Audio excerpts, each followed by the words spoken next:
When you said Nike backtrack, I think I know what you're talking about. Go ahead. God. So Nike realized that going direct to customer wasn't the shout, and Nike's now going back to the wholesale. They realized over the last year, wholesale was 6% up and direct to customer was 6% down. They for last quarter, let me just quote this correctly because I want to make sure I've got the figures correct. They said the last quarter, their revenue was up by from 2025 to 2026. The revenue was up by 0.2%. Wholesale was up by 6%. Direct to customer was down by 6%. Nike's digital brand was down by 12%. Net income was down by 3.4%, and the gross margin income was up by 20 BPS, which basically from last year, which basically indicates that going wholesale and de-risking the actual value going direct to customer is probably the best option, because overall Nike doesn't seem to be selling their product direct to customers effectively as they thought they would. Nike also reported a 407% surge in quarterly net income to 1.07 billion. However, analysis noted that to a 986 million one-time core order tariff refund. So that's why the actual profits were inflated. So that being said, Nike's realized that selling your whole product wholesale to the retailers and de-risking that product, because basically saying this is your product, go and sell it for us, is probably a more effective way of selling your product than it is to go direct to customer, because most of their stuff is going on sale. So spread it out. Spread the risk out, and reap the rewards. That's what it seems like it is, bro. What's your thoughts, guys? I feel like, sorry, go on, Q. Nah, you right. They right. We said it wasn't gonna work, and y'all know I love Nike as much as I love any brand on the planet. It was stupid. It was stupid. That's it.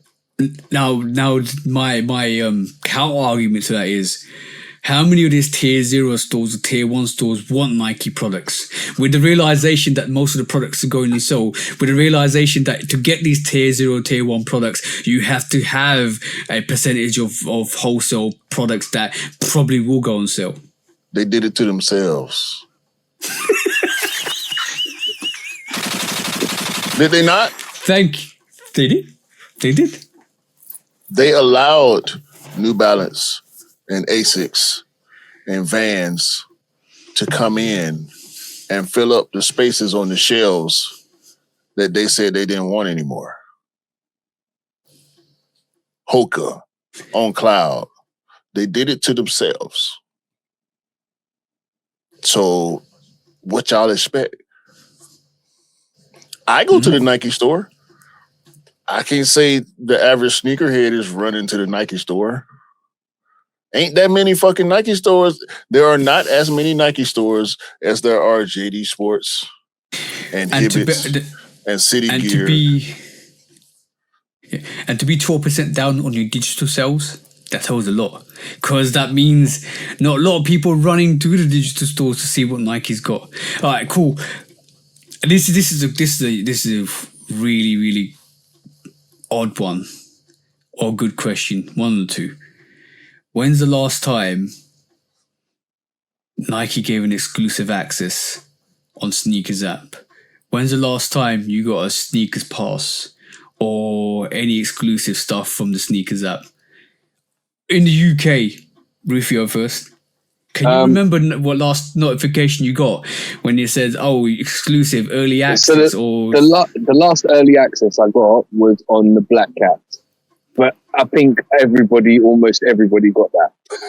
It wasn't like I was getting exclusive access because I know 10 other people who got it. So it's not exclusive access then? It's not exclusive access. I'm talking about when's the last time you were randomly there without a release and they just said, "Oh, this is an earlier release," or "This is a exclusive access that sneaker came out 6 months ago, but we still got pairs. We're still going to give you access," and not a lot of people got that. When's the last time, bro? Last time I got EA,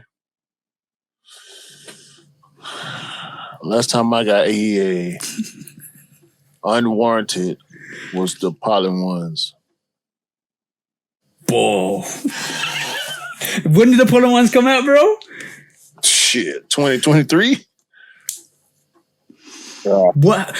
And when you talk about digital sales, digital marketing, access to sneakers on their app, now you can understand why there's a 12% downtown on their digital sales, because they're not even focusing on the digital sales that like they used to in the first place. See, I think that's also because the same products that are on Nike for full price, JD's got them for 20% off or 30% off or 40% off. Do you know what I mean? At the same time. So they're not trying to compete in the digital space.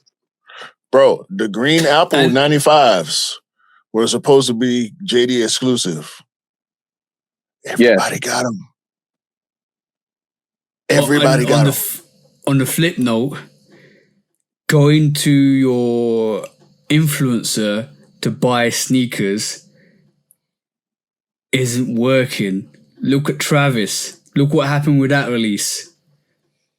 Travis selling World Cup jerseys.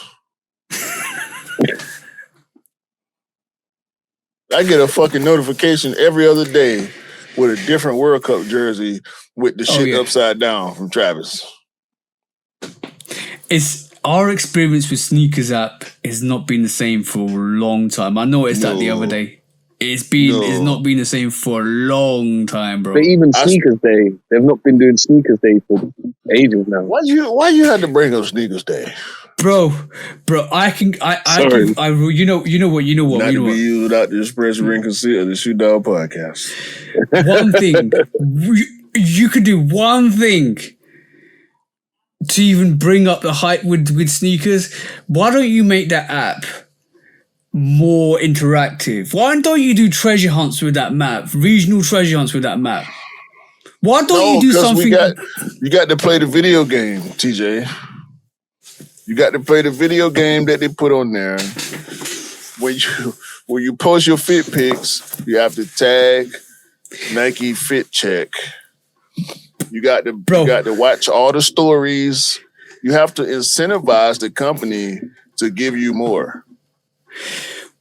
I would love if Nike did a urban orienteering where you go and find clues that are relevant to that sneaker to unlock points to give you early access. Not only does it give you to explore your city, explore the history, get you fit and active, but it also allows you to get early access for the sneaker as soon as you hit the points.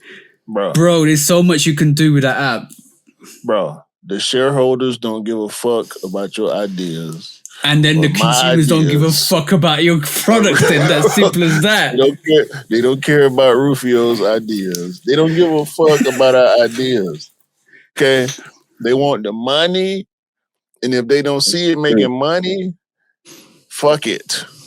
But TJ's idea would fit into their whole ethos. So the fact that they're not like, there's probably someone chanting this. There's probably someone in the office who's going, "This is what we need to do." There's someone higher up's going, "Nah." But you know what I said. The original quote stands still. If you look after the consumers will be loyal and look after you. And if you look after the money, the loyal consumers will be like, okay, bye bye to you. Simple as that, bro. That's happening. It's been happening for the last couple of years. It's been happening since COVID, and it's still gonna keep happening as soon as you kind of concentrate on that money and you don't give a fuck about your consumers. And F being the prime word here, they won't give a F about you too. That's happening, bro. Where are the Eakins? Where is the Nike Street team? The motherfuckers who gonna show up to the sneaker events. The motherfuckers who gonna show up to the live activations and get in with the people. Huh? The people is the most important thing to the brand. The people who spend the money. If you look, exactly the same. That's what I'm trying to say. If you look after the consumers, they will spend money with you and they will stay loyal to you. And we've been loyal. Look at the background. Look at our backgrounds. We've been loyal to Nike and Jordan Brand for the longest. And we're complaining. Nike, just give us a job. But I think that's what they need to do. They do need to speak to the community more. They need community feedback, and they need to listen. Hold on. Where I are they? applied to be a product tester. That's what I got back. I applied to be a product tester. I'm gonna go back and do it again with a different email. They not, bro. Yeah. But people probably listen to this and think we're talking utter bollocks. But There's always going to be someone in there. keep thinking that, bro. Keep thinking that, because when you talk sense, you're gonna have haters. Though, as simple as that, bro. It's simple. 100. All right, Because they're bro. wearing You got Asics and fucking New Balance now. That's why. Motherfucker. Boy. I might go and get some Asics sneakers just to wind them up. And this will No be the lying, last like- episode.